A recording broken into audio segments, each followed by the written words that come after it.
Hello my dear friend, welcome to my channel quick break Bansi में आप सभी का स्वागत है। और आज मैं आपके सामने प्रस्तुत करने वाला हूं पाकिस्तान में जो हमारा पड़ोसी देश है उसमें सैनिक शासन कब कब रहा और लोकतंत्र शासन कब कब रहा। चलिए स्टार्ट करते हैं।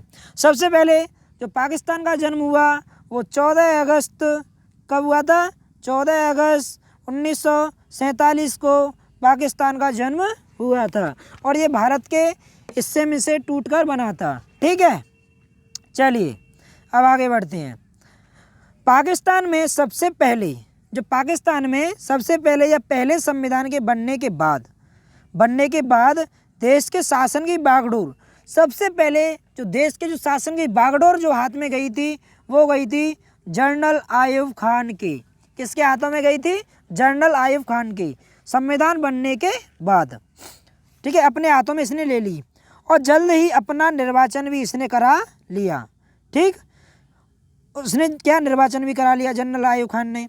उनके शासन के खिलाफ ज़्यादा जनता गुस्सा भड़क और ऐसे में उन्हें अपना पद छोड़ना पड़ा। जनरल आयुब खान के जब उसने निर्वाचन अपने आप करा लिया और उसने शासन की बागडोर हाथ में ले ली तो जनता वहाँ की कुछ नहीं थी और उसने क्या है, जनरल आयुब खान का क्या है, विरोध करना स्टार्ट कर दिया और जल्दी उसने क्या करा कि अपने पद से इस्तीफा दे दिया, यानी पद छोड़ दिया। इससे एक बार फिर सैनिक शासन का रास्ता साफ हुआ। यानी सबसे पहले लोकतंत्र की सरकार किसकी थी? जनरल आयुब खान की। ठीक, और उसको भी क्या है, जनता ने क्या कर दिया था? हटा दिया था और सैनिक शासन को क्या है, रास्ता मिल गया। फिर क्या था भाई, सैनिक शासन को रास्ता मिल गया तो वो क्या था, वो भी आ सकता था। फिर क्या हुआ, जनरल याही खान ने शासन की बागडोर संभाल ली। ये दूसरा है, ध्यान रखना। सबसे पहले किसने संभाल दी? आयुब खान ने। अब कौन था? जनरल याही खान ने। ठीक है, बागडोर संभाल ली और याही खान ने सैनिक शासन के दौरान पाकिस्तान को बांग्लादेश का संकट का सामना करना पड़ा था। जब याही खान ने जब देश की बागडोर संभाली, जब पाकिस्तान के शासन की बागडोर संभाली तो उसी समय क्या था, उसने किसका सामना करना पड़ा? 1971 के युद्ध का, जो भारत और पाकिस्तान के बीच युद्ध हुआ और बांग्लादेश को स्वतंत्र या मुक्ति करा दिया गया। किससे? पाकिस्तान से। ठीक, उसके बाद क्या हुआ, भारत के साथ पाकिस्तान का युद्ध हुआ। ये मैंने आपको बता ही दिया कि युद्ध के बाद, युद्ध के परिणाम स्वरूप पूर्वी पाकिस्तान टूटकर एक स्वतंत्र देश बना और वो था क्या? बांग्लादेश। यानी बांग्लादेश स्वतंत्र हुआ दिसंबर 1971 को।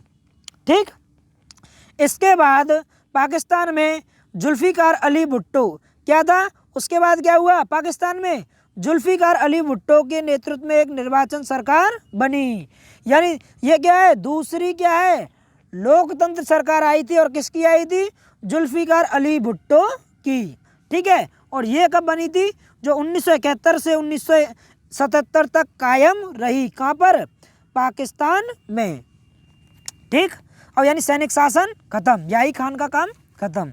उसके बाद क्या हुआ कि 1977 में जनरल जियाउल हक ने, किसने? जनरल जियाउल हक ने सरकार को गिरा दिया। यानी क्या था, कौन था ये, कौन था? इसने क्या है, सैनिक, ये कहाँ था? जनरल था, जनरल। इसने क्या था, लोकतंत्र सरकार को गिरा दिया, जन जुल्फिकार अली भुट्टो की सरकार को गिरा दिया। और इसने फिर क्या करा कि जब उसके बाद सैनिक शासन यानी लोकतंत्र का भी इसने समर्थन किया और जो आंदोलन चल रहे थे लोकतंत्र के समर्थन में उसका भी इसने सामना डट के किया। फिर क्या हुआ कि 1982 के बाद जियाउल हक को लोकतंत्र समर्थक आंदोलन का सामना करना पड़ा। यानी देखिए 1977 तक तो किसकी लोकतंत्र सरकार रही थी और 1977 के बाद 1977 से 1982 तक किसका सैनिक शासन रहा। और उसका कमांडर कौन था? जनरल जियाउल हक ने। ठीक है, ये था इसका। और 1982 के बाद जब इसका सैनिक शासन जो चल रहा था, 1982 के बाद क्या हुआ कि लोकतंत्र के समर्थन में आंदोलन स्टार्ट हो गए। कहाँ पर? पाकिस्तान में। और 1988 में एक बार फिर बेनजीर भुट्टो के नेतृत्व में लोकतंत्र सरकार बनी। यानी क्या है, दोबारा लोकतंत्र सरकार आ गई। किसके में? बेनजीर भुट्टो के नेतृत्व में। ठीक है, कब आई थी? 1988 के बाद। और फिर क्या हुआ पाकिस्तान में इसके बाद? पाकिस्तान में इसके बाद की राजनीति, 1988 के बाद की राजनीति बेनजीर भुट्टो की पाकिस्तान पीपल पार्टी और मुस्लिम लीग के आपसी होड़ के इर्द गिर्द घूमती रही। यानी 1988 के बाद क्या हुआ कि ये दोनों जो पार्टी थी इनके ही इर्द गिर्द यानी इनके ही आसपास क्या है लोकतंत्र सरकार कायम रही और पार्टी और जो शासन इनके हाथों में ही रहा। फिर क्या हुआ? निर्वाचित लोकतंत्र की यह अवस्था, लोकतंत्र की जो अवस्था थी वो क्या हुआ कि 1999 तक कायम रही। यानी 1988 से 1999 तक क्या लोकतंत्र सरकार रही बेनजीर भुट्टो के किसमें? हित के यानी उसके अंडर में। फिर क्या हुआ 1999 में एक बार फिर सेना ने दखल दी और जनरल परवेज मुशर्रफ ने प्रधानमंत्री नवाज शरीफ को हटा दिया। कब? सैनिक शासन द्वारा। देखो फिर सैनिक शासन लागू हुआ। भाई इसमें यही नहीं पता पड़ता कि लोकतंत्र शासन कब चल रहा है और क्या है पाकिस्तान में लोकतंत्र शासन कब चल रहा है और सैनिक शासन कब चल रहा है। कभी भी जब सेना हावी पड़ जाती थी तो लोकतंत्र सरकार को गिरा देती थी और अपना क्या है शासन पर पूरा बागडोर संभाल लेती थी। तो 1999 में ऐसे हुआ। फिर एक बार क्या है सेना ने दखल दी और जनरल परवेज मुशर्रफ ने प्रधानमंत्री को नवाज शरीफ को हटा दिया। किस जनरल ने? परवेज मुशर्रफ ने। किसने? परवेज मुशर्रफ ने प्रधानमंत्री नवाज शरीफ को हटा दिया। नवाज शरीफ की सरकार कैसी थी? लोकतंत्र को, उसको भी हटा दिया। और 2001 तक परवेज मुशर्रफ ने अपना निर्वाचित राष्ट्रपति के रूप में भी करवा लिया। देखिए इसने परवेज मुशर्रफ ने क्या हुआ 2001 तक एक में क्या करा कि निर्वाचित राष्ट्रपति के रूप में भी इसने क्या है कि हाँ मैं ही राष्ट्रपति हूँ, मेरे अंडर में ही सब कार्य चलेगा। और ये राष्ट्रपति भी कब बन गया? 2001 में बन गया। और पाकिस्तान पर सेना की हुकूमत थी। और पाकिस्तान पर किसकी हुकूमत थी? सेना की हुकूमत थी। हालांकि सैनिक शासकों ने अपने शासकों को लोकतंत्र जताने के लिए बताने के लिए जनता को बताने के लिए चुनाव करवाए। ठीक है, और 2008 में पाकिस्तान में लोकतंत्र तरीके से चुने जाने का नेता शासन कर रहे हैं। अब क्या हुआ 2008 में क्या हुआ कि लोकतांत्रिक तरीके से चुने गए नेता शासन कर रहे हैं। यानी 2008 से और 2022 तक आज तक उसमें क्या है सैनिक शासन नहीं आया और लोकतंत्र सरकार कायम है। ठीक है, और आज लोकतंत्र नेता कायम है। 2008 के बाद किसकी सरकार आई थी? यहाँ पर पीपल पार्टी की सरकार आई थी और इमरान खान की जो पार्टी है वो कायम रही और अब दूसरी पार्टी वहाँ पर आ चुकी है। ठीक, चलिए अब आगे बढ़ते हैं।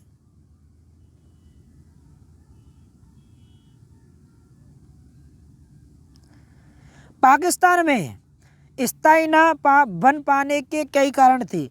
जब जो लोकतंत्र जो था पाकिस्तान में क्यों नहीं डट पाया, क्यों नहीं लोकतंत्र सरकार कायम रह पाती थी, क्यों गिर जाती थी, सेना को इतनी शक्ति कहाँ से मिल जाती थी, सेना क्यों सक्सेस हो पाती थी, उसके बारे में चर्चा करने जा रहे हैं। यहाँ सेना धर्मगुरु और भूस्वामियों के अभियानों का सामाजिक दबदबा था। जो पाकिस्तान में क्या था कि जो यहाँ की जो सेना जो थी ना वो किसकी मदद से करती थी? धर्मगुरु जो थे उनकी मदद से भूस्वामी जो बड़े बड़े जमींदार, बड़े बड़े अरबपति, बड़े बड़े इंडस्ट्रीज वाले, बड़े बड़े उद्योगपति वाले और बड़े बड़े जो आदमी थे उनके कारण क्या कर लेती थी? उनका दबदबा था भाई समाज पर और उनका सहयोग लेकर सेना क्या है अपना शासन स्थापित कर लेती थी। तो किसकी वजह थे? धर्मगुरु और भूस्वामियों की वजह थे। किसकी वजह थे? धर्मगुरु और भूस्वामियों की वजह से। और उनका क्या था? समाज पर दबदबा था। इसकी वजह से कई बार निर्वाचित सरकारों को गिराकर सैनिक शासन क्या हुआ था? कायम हुआ था। पाकिस्तान की भारत के साथ तनातनी रहती है। और क्या है इसका दूसरा पक्ष क्या है? एक तो धर्मगुरु और क्या थे? जो भूस्वामी थे, एक तो वो हो गया, एक पॉइंट तो हम उसमें वो लिख लिया। और दूसरा सैनिकों को क्या वो मिल जाता था मुद्दा, दूसरा यह था कि पाकिस्तान की जो है भारत के साथ तनातनी रहती है कश्मीर को मुद्दे के लेकर, तो उसकी वजह से, इसकी वजह से सेना समर्थक जो समूह था वो ज़्यादा मजबूत हो जाता था। और अक्सर ये समूह दलील देते थे, ये कहते थे जो पूरे पाकिस्तान में, कि पाकिस्तान के राजनीतिक दलों और लोकतंत्र में खोट है, इसकी वजह से क्या है, हम कश्मीर को खो देंगे, और जनता को भड़का देते थे। ठीक है, जनता को ये भड़का देते हैं और क्या कहते हैं कि भाई जो लोकतंत्र सरकार है वो नाकाम हो गई है और हमें शासन की बागडोर अपने हाथ में लेनी होगी। ठीक है, और क्या हुआ कि राजनीतिक दलों को स्वार्थ, जो वो कहते थे, जो सैनिक जो शासन जो लाते थे, जो सैनिक जो जनरल जो होते थे, वो क्या कहते थे जनता के सामने कि राजनीतिक दलों के स्वार्थ वो क्या है, अपने हित के लिए, स्वार्थ के लिए शासन चला रहे हैं, और लोकतंत्र की जो सरकार है वो दबा चौकड़ी से पाकिस्तान की सुरक्षा खतरे में पड़ेगी। जो लोकतंत्र की जो सरकार है इसकी वजह से क्या है, पाकिस्तान खतरे में पड़ सकता है, और यहाँ पर पाकिस्तान पर क्या है, भारत कभी भी हमला कर सकता है। और क्या जो पाकिस्तान का जो हिस्सा है कश्मीर, वो उसको भी जो हिंदुस्तान क्या है, हड़प सकता है। इस तरह ये ताकतें सैनिक शासन को जायज़ ठहराती थी, और लोकतंत्र तो खैर पाकिस्तान में पूरी तरह सफल नहीं हो सका, लेकिन क्या हुआ कि इस देश में लोकतंत्र का जबजबा बहुत मजबूत के साथ कायम रहा है। ठीक है, जब इसमें लोकतंत्र सरकार आई है उसने ज़बरदस्त काम किए हैं, और पाकिस्तान के अपेक्षाकृत स्वतंत्र और साहसी प्रेस मौजूद है। वहाँ पर क्या है, स्वतंत्रता भी है और साहसी प्रेस, यानी जो मीडिया है वो भी अच्छी है, कट्टर मीडिया है, मजबूत मीडिया है, और वहाँ मानवाधिकार आंदोलन भी मजबूत हैं। क्या मानवाधिकार भी आंदोलन भी जरूरी हैं, मगर भारत के लिए यहाँ पर कोई मानवाधिकार नहीं है। उनके साथ तो क्या है, आज भी क्या है, बहुत बुरा व्यवहार होता है और मारपीट होती है, दुष्कर्म होता है। ठीक है, चलो, पाकिस्तान में लोकतंत्र शासन चले इसके लिए कोई खास अंतर्राष्ट्रीय समर्थन नहीं मिलता। वहाँ पर क्या है, कोई अंतर्राष्ट्रीय प्रेशर भी नहीं मिलता और कोई कुछ नहीं था, बाहर की कोई शक्ति भी इसका साथ नहीं देती कि यहाँ पर लोकतंत्र शासन चले। क्यों? क्योंकि पाकिस्तान से किसको फ़ायदा है, अमेरिका को, और अमेरिका नहीं चाहता था कि क्या है, इसमें हम सैनिक शासन कायम रहे। इस वजह से सेना को अपना प्रभुत्व कायम करने के लिए बढ़ावा मिलता था। अमेरिका तथा अन्य पश्चिमी देशों ने अपने स्वार्थ के लिए, मैंने कहा था ना, अपने स्वार्थ के लिए पाकिस्तान में सैनिक शासन को बढ़ावा दिया। और क्या अमेरिका और जो पश्चिमी देश भी कहते थे कि हाँ भाई, जो पाकिस्तान में सैनिक शासन बढ़िया है और ये क्या है, पाकिस्तान को सुरक्षित रख सकता है। तो उसने क्या है, भारत के सुरक्षा के लिए नहीं, उसने भारत को घेरने के लिए पाकिस्तान का सहारा दिया, और चीन ने भी पाकिस्तान का सहारा दिया। ठीक है, किस पर, भारत पर हमला करने के लिए। और क्या हुआ कि इन देशों को आतंकवाद का डर लगता है, जो इन देशों को आतंकवाद का डर लगता है, किसको, पश्चिमी देशों को, जिससे ये देश विश्वव्यापी इस्लामी आतंकवाद कहते हैं। इसीलिए पूरे विश्व में जो देश हैं इस्लामिक, विश्वव्यापी इस्लामिक आतंकवाद कहते हैं किसको, पाकिस्तान को।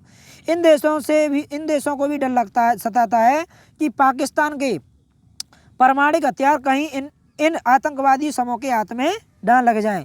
ये भी कभी कभी डरते हैं कि यहाँ पर जो आतंकवाद है, क्या आतंकवादियों के हाथ में अगर ये परमाणु बम लग गए, न्यूक्लियर बम लग गए, तो ये क्या तहस-नहस पूरी दुनिया को कर देंगे। ठीक है, इन बातों के मद्देनज़र पाकिस्तान को यह देश पश्चिम तथा दक्षिण एशिया में पश्चिमी देशों को वो रखवाला मानते हैं।